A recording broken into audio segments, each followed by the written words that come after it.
Assalamualaikum warahmatullahi wabarakatuh. Kembali lagi bersama Spirit Edukasi, media edukasi digital untuk pendidikan.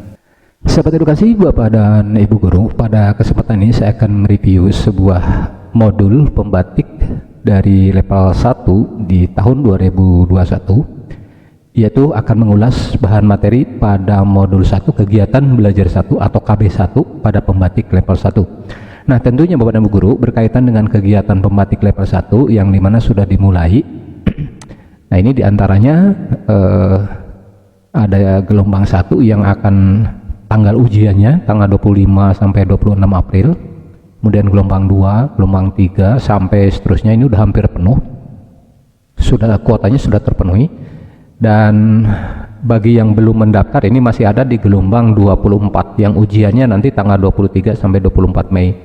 Ini masih ada kuota sekitar 212 peserta, kemudian ini juga masih ada. Nah, sampai terakhir nanti di gelombang 32 itu yang ujiannya tanggal 31 Mei sampai 1 Juni 2021. Nah, berkaitan dengan hal itu, saya akan mereview sebuah materi dari gelombang 1 di pembatik level 1 ini. Sahabat edukasi sekalian, kegiatan belajar 1 di level 1 ini bertujuan antara lain bagaimana si peserta memahami konsep merdeka belajar, dan yang kedua memahami sumber belajar digital. Jadi intinya ada dua tujuan yang memang harus tercapai dari kegiatan belajar 1 di level 1 ini atau di modul 1 ini, yaitu memahami konsep merdeka belajar dan memahami sumber belajar digital.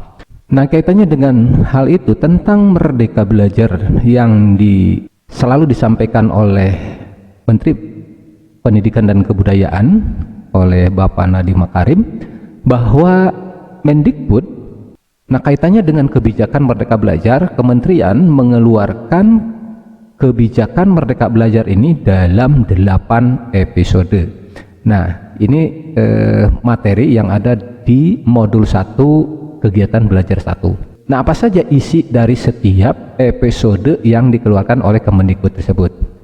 Baik Bapak dan sekalian, episode 1, pada episode 1 Kemendikbud menetapkan 4 pokok kebijakan. Jadi mungkin ini yang harus kita ingat selaku peserta pembatik. Episode 1 dari kebijakan kementerian itu yang pertama, bahwa ujian nasional atau UN akan digantikan dengan asesmen kompetisi minimum dan survei karakter. Itu 1 ya, 4 pokok kebijakannya. Yang kedua, ujian sekolah berstandar nasional atau USBN akan diserahkan ke sekolah, dan ini sudah berjalan gitu kan. Kemudian yang ketiga, di episode 1 ini penyederhanaan rencana pelaksanaan pembelajaran atau RPP, sehingga dikenal dengan RPP 1 lembar ya. Dan yang keempat, kebijakan dari episode 1 ini yaitu dalam penerimaan peserta didik baru atau PPDB dengan menggunakan sistem zonasi ini diperluas, tidak termasuk pada daerah 3T. Nah, ini yang perlu kita ingat, bahwa kebijakan Kemendikbud di episode 1 ini ada 4 poin yang dikeluarkan. Tuh. Baik, selanjutnya Bapak sekalian, sahabat edukasi, di episode kedua Kemendikbud mengeluarkan kebijakan antara lain berkaitan dengan kampus merdeka ya. Nah, ini kampus merdeka. Kemendikbud melakukan penyesuaian di lingkungan pendidikan tinggi, antara lain pembukaan program studi baru, sistem akreditasi perguruan tinggi, kemudian perguruan tinggi negeri, badan hukum, dan hak belajar 3 semester di luar program studi. Nah, ini kebijakan yang dikeluarkan di episode 2. Oke, selanjutnya Bapak dan Ibu, di episode ketiga Kemendikbud mengeluarkan kebijakan bahwa pada Merdeka Belajar episode 3 Kemendikbud mengubah mekanisme bantuan operasional sekolah atau BOS untuk tahun anggaran 2020. Salah satu prinsip penggunaan dana BOS pada tahun 2020 adalah fleksibilitas. Artinya apa? Di sini di episode 3 Kemendikbud mengeluarkan khusus kebijakan mengenai penggunaan penyaluran dana BOS yang lebih fleksibel gitu ya, yang lebih fleksibel. Nah, itu kebijakan di episode ketiga. Kemudian di episode keempat Kemendikbud mengeluarkan kebijakan, yaitu pada Merdeka Belajar di episode 4 terkait program organisasi penggerak atau yang disebut dengan POP. Nah, ini kita sering dengar ada organisasi penggerak. Nah, paket kebijakan ini bertujuan untuk memberdayakan organisasi masyarakat dalam membangun sekolah penggerak. Nah, ini telah dikeluarkan kebijakan oleh Kemendikbud melalui episode keempat gitu. Lalu selanjutnya Bapak sekalian, di episode 5 Kemendikbud mengeluarkan kebijakan tentang Merdeka Belajar ini, yaitu guru penggerak atau adanya program guru penggerak. Yaitu apa? Program guru penggerak terfokus pada pedagogik ya, serta berpusat pada murid dan pengembangan holistik. Nah, pelatihan yang menekankan pada kepemimpinan instruksional melalui on the job coaching, pendekatan formatif dan berbasis pengembangan. Intinya di episode 5 ini kebijakan Kemendikbud lebih kepada dikeluarkannya kebijakan guru penggerak.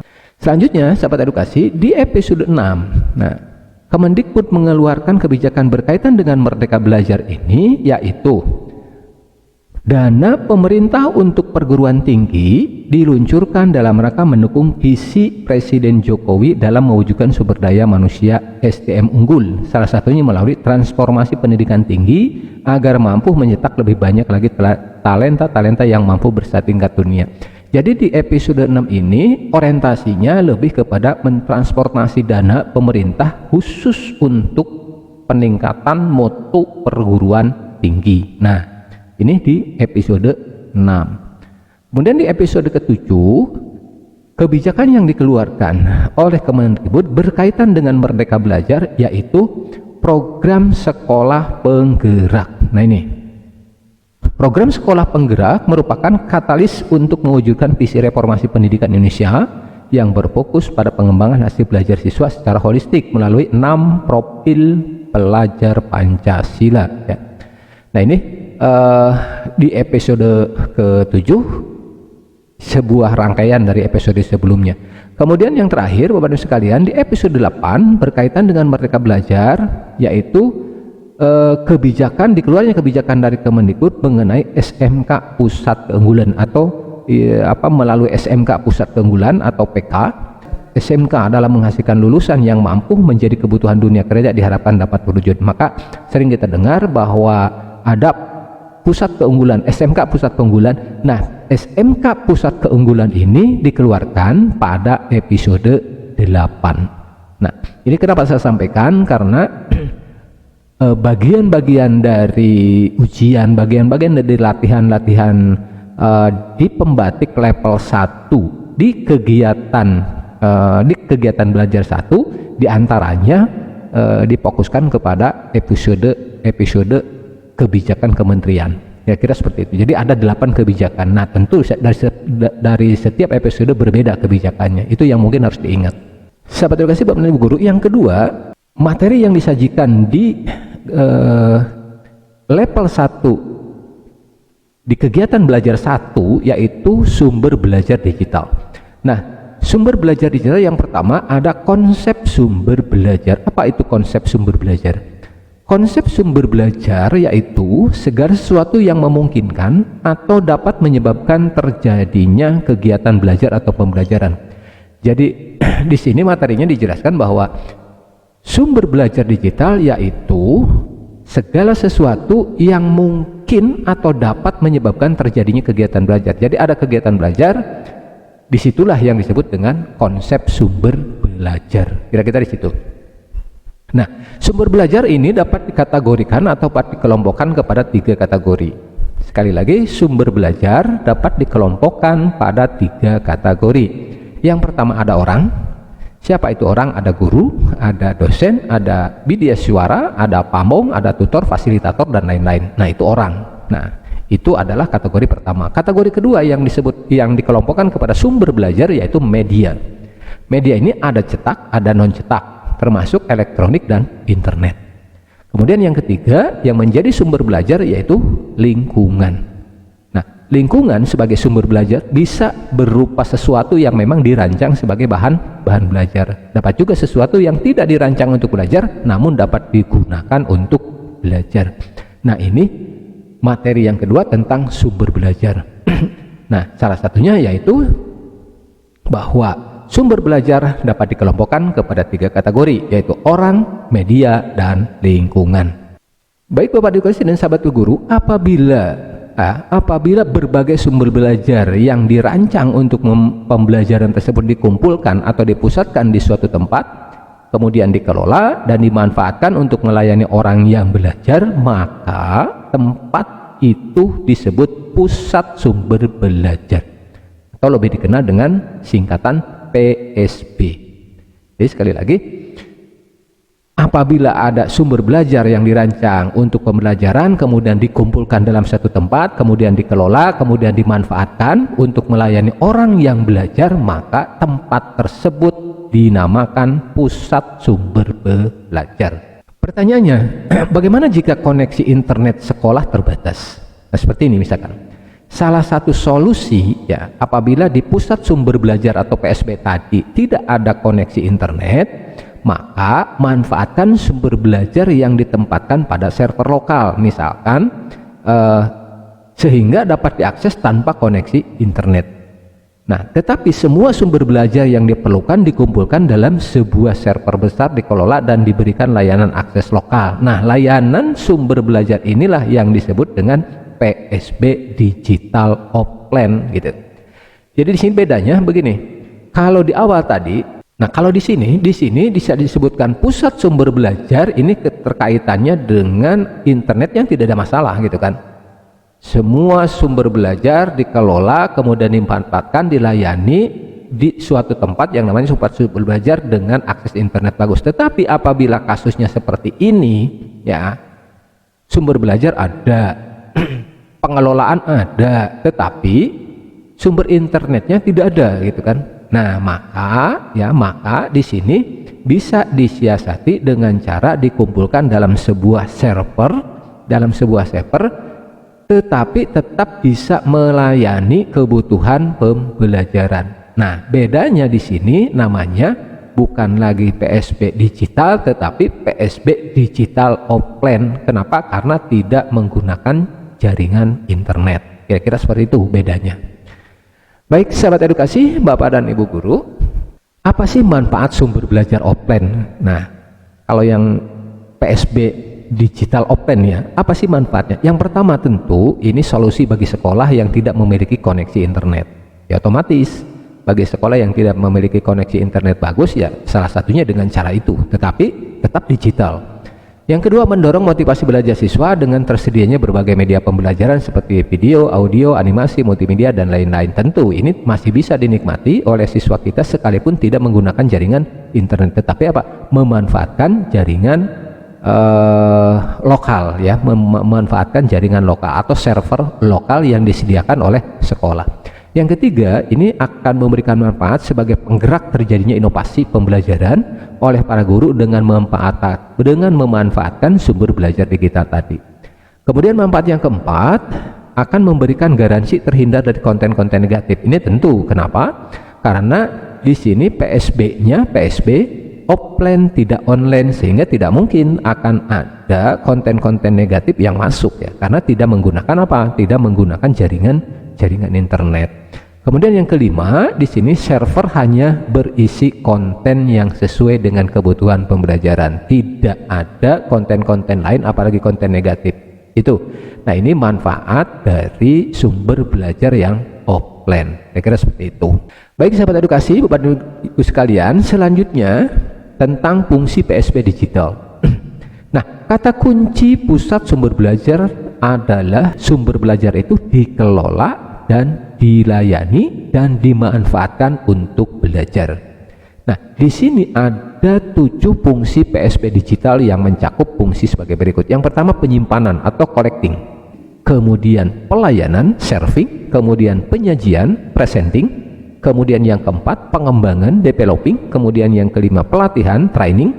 Kemudian yang keenam, pembaruan atau innovating. Dan yang ketujuh, berbagi atau sharing. 7 fungsi dari PSB digital. Baik, kita lihat satu-satu. Yang pertama, penyimpanan.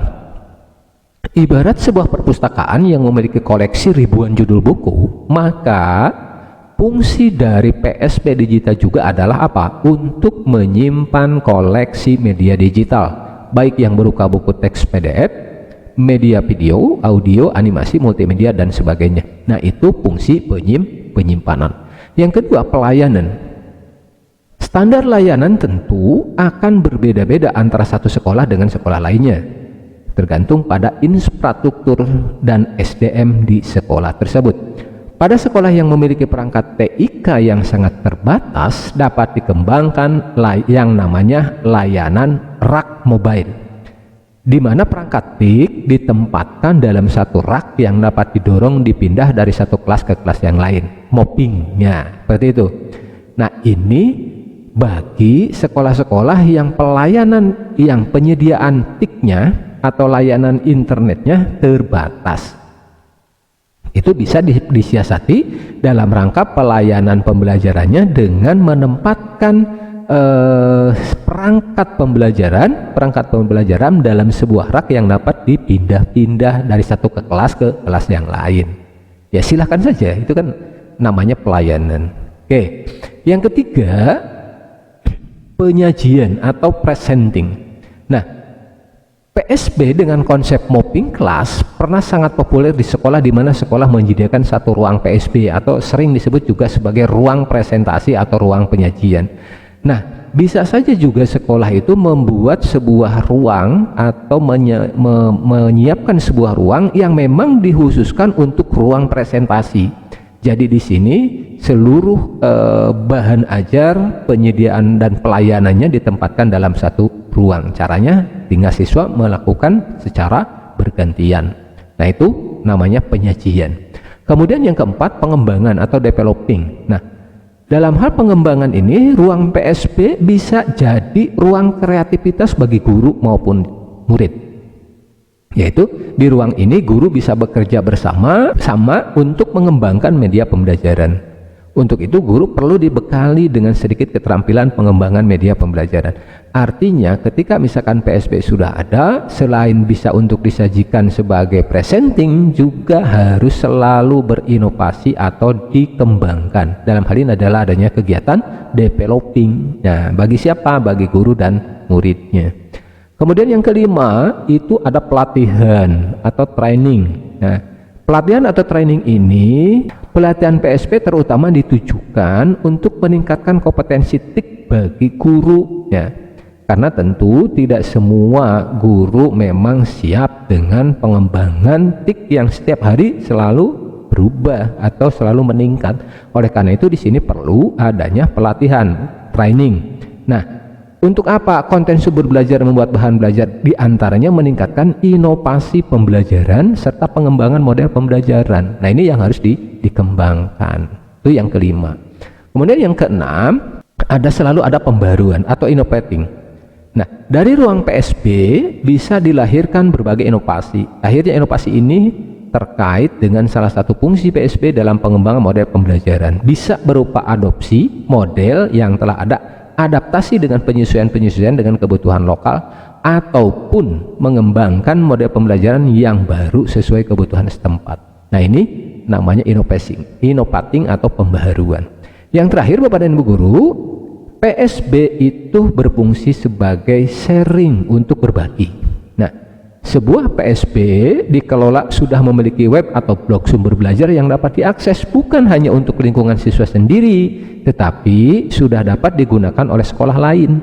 Ada pula PSB di suatu sekolah yang memiliki stasiun siaran radio atau TV misalkan, yang menayangkan program-program pembelajaran, di mana pembelajaran tersebut dapat diakses oleh siswa dan guru dari sekolah lainnya. Nah, ini namanya fungsi untuk berbagi atau sharing. Tentu disesuaikan dengan kapasitas dan kemampuan sekolah tentunya, ya.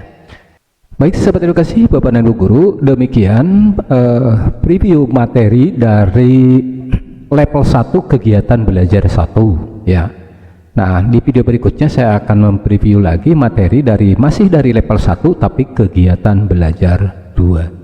Semoga ini membantu bagi sahabat edukasi dan Bapak Ibu guru yang mengikuti pembatik di level 1. Terima kasih. Kalau ada hal yang ingin didiskusikan, silakan berikan di kolom komentar. Assalamualaikum warahmatullahi wabarakatuh.